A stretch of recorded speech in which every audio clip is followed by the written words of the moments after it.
What if the Yankees' biggest addition in 2025 was someone who had already been here? The question seems simple, but it carries deep layers. In the middle of a season marked by injuries, tension, and high expectations in the Bronx, an MLB analyst made a bold proposal. This isn't baseless rumor. This isn't a fan's wild guess. It's a real proposal, published by Adam Weinrib of FanSided, and it could turn the Yankees' rotation upside down. The trade would be straightforward, but far from easy to digest. The New York Yankees would receive Nathan Eovaldi, currently with the Rangers. In return, they'd send 3 valuable pieces to Texas: Spencer Jones, Everson Pereira, and a left-handed pitcher, to be chosen between names like Brock Selvage or Griffin Herring.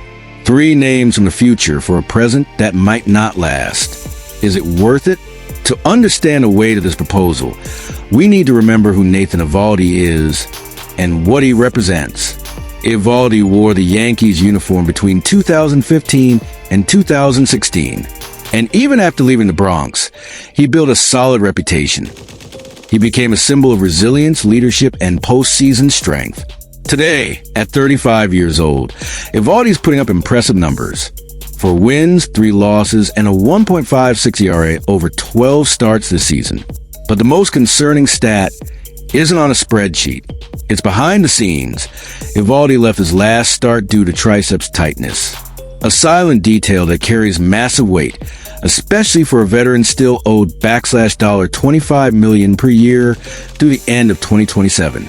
And there lies a dilemma. The talent is real.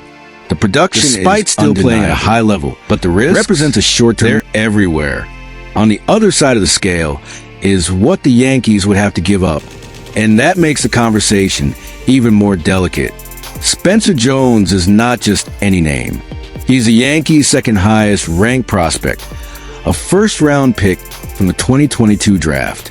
Standing at 6'6", Jones brings a rare physical profile, plays as an outfielder, and has real power at the plate. This season, despite a .228 batting average at AA, he already has 9 home runs and 16 RBIs in just 26 games. He's a raw gem, the kind that could shine in the big leagues by year's end or vanish if traded at the wrong time. Everson Pereira, on the other hand, is also a key name, ranked 12th among Yankees prospects. He's an outfielder already playing at AAA. He's hitting .265 with 9 home runs and 23 RBIs this season. He sits at the sweet spot between market value and MLB readiness, perfect to be involved in a trade, or to become a crucial piece in the franchise's immediate future. Then comes the final piece of the puzzle, the left-handed pitcher. Weinrib's proposal doesn't name a specific player, but notes that the absence of a true elite lefty prospect makes the deal harder to close. Choosing between Brock Selvage or Griffin Herring would serve as a technical filler, but might not be enough to convince the Texas Rangers to part with Eovaldi. Because here's the hard truth. Eovaldi is one of the few reliable anchors for the Rangers in the midst of a tough season. And even with all their problems, he remains a valuable piece for a team that extended him for 3 years this past offseason. So why would Texas even consider trading him? According to Weinrib, the motivation is strategic. If the team's performance doesn't justify a strong playoff push, the Rangers might pivot toward accumulating high-value assets.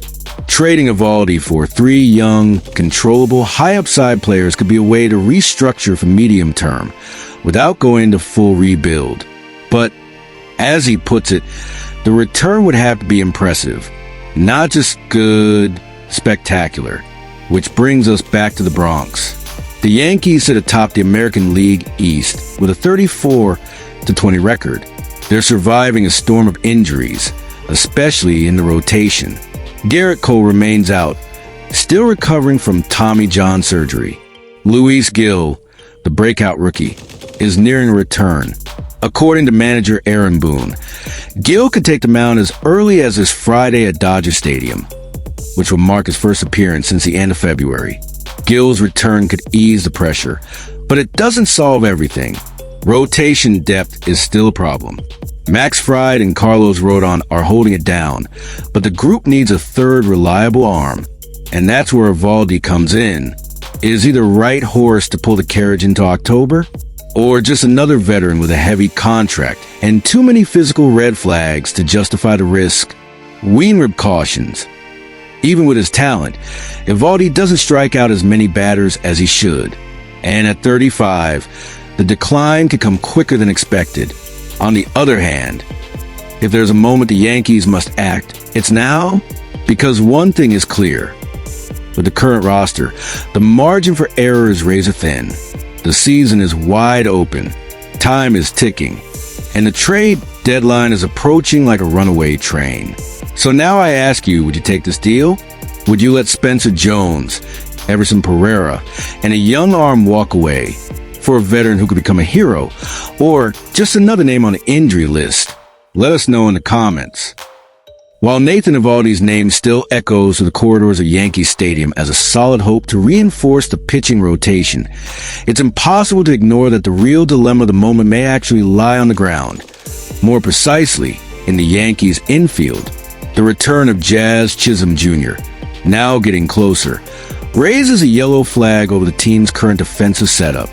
According to the latest projections, when Chisholm returns from the oblique injury that sidelined him early this season, he won't reclaim second base, the position he's dominated throughout his career. Instead, he's set to be repositioned at third base. A seemingly simple shift, but one that hides complex layers about how the Yankees view both their present and their future. This decision stems from a clear logic. Manager Aaron Boone wants to keep DJ LeMahieu as a starting second baseman.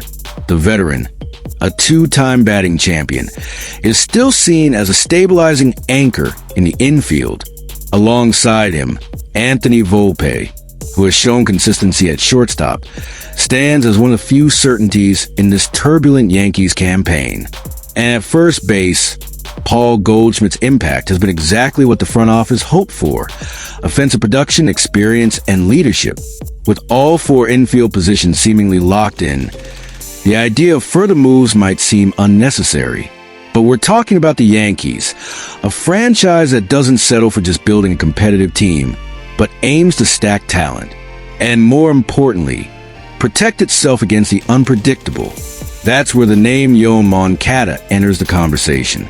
The idea came from CBS Sports columnist R.J. Anderson and gained traction despite still playing at a high level, highlighted by represents a short-term. Moncada, now playing for the Los Angeles Angels, is having a quietly efficient season. Despite a batting average of just .228, he has 5 home runs and an OPS of .812 across 108 plate appearances. Numbers that don't immediately jump off the page, but take on a different weight when considering his recent history. Moncada is on pace to record his best offensive season since 2019, when he finished 21st in the American League MVP voting. For a 30-year-old veteran on a short-term contract with no long-term financial baggage, this resurgence is exactly what a contender like the Yankees is looking for: a player on the rise, motivated, and affordable on the trade market. The situation in Anaheim also helps. With a 25-30 record ahead of a tough series against the Cleveland Guardians, the Angels appear to be on the verge of folding once again.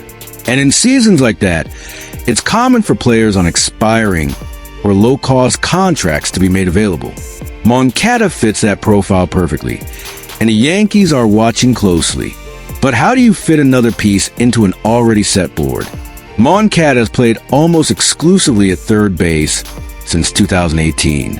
He doesn't offer the defensive versatility that other potential targets, like Amed Rosario from the Nationals, might bring. And if Chisholm indeed takes over third base as expected, Moncada wouldn't have a natural spot on the field, unless injuries change the scenario or a new trade reshuffles the current structure. Beyond that, transitioning a player like Moncada into a bench or part-time role is far from simple. He's always been a starter, always had a prominent role. Accepting a smaller part in New York will require not just physical adaptation, but mental as well. And not every player is ready for that. Then there's the technical fit. The Yankees have been navigating a season marked by improvisation and emergency substitutions.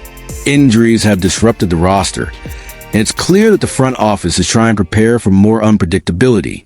Moncada, in that sense, would be a luxury insurance policy. Someone who can step in with quality if a gap suddenly appears. But ironically, his arrival would only make sense if that gap actually existed. The real question is, are the Yankees trying to anticipate a problem that hasn't yet emerged?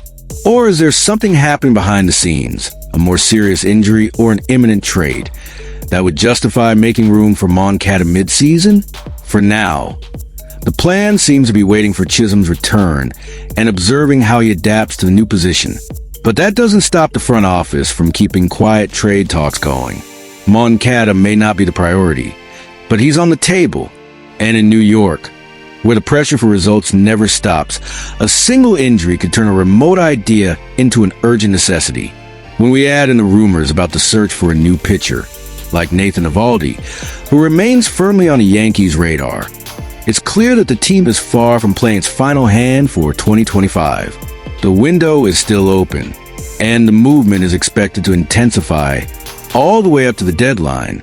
In the end, it all comes down to one thing: trust. Trust in the health of the roster. Trust in positional adjustments. Trust that Moncada, even with limitations, could become another wild card for October. But like every risky move, this bet has to be made at the right time. Not too early, not too late. So now it's your turn. Do you believe Yoán Moncada would be a good fit for the current Yankees infield? Or do you see this potential trade as unnecessary, given the return of Chisholm and the stability of LeMahieu and Volpe? Let us know your thoughts in the comments. And of course, if you enjoyed this analysis, don't forget to like the video, subscribe to the channel, and turn on notifications. In our next video, we'll dive even deeper into the Yankees trade rumors, with a spotlight on names like Bo Bichette and Eugenio Suarez. The season is heating up, and all signs point to the Bronx shaking before the deadline.